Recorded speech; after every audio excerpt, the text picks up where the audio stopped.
Indonesia में जलजला, कहां कितना नुकसान हुआ, आइए जानते हैं। हाल ही में इंडोनेशिया में 6.5 शिद्दत का जलजला रिकॉर्ड किया गया है।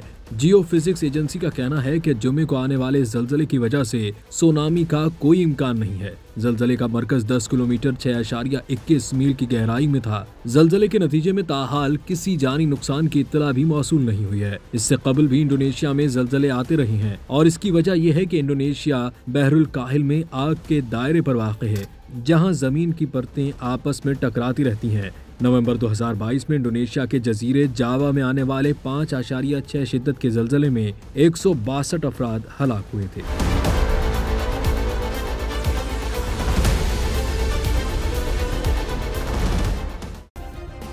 सब्सक्राइब करें और बेल दबाएं ताकि कोई खबर रह न जाए।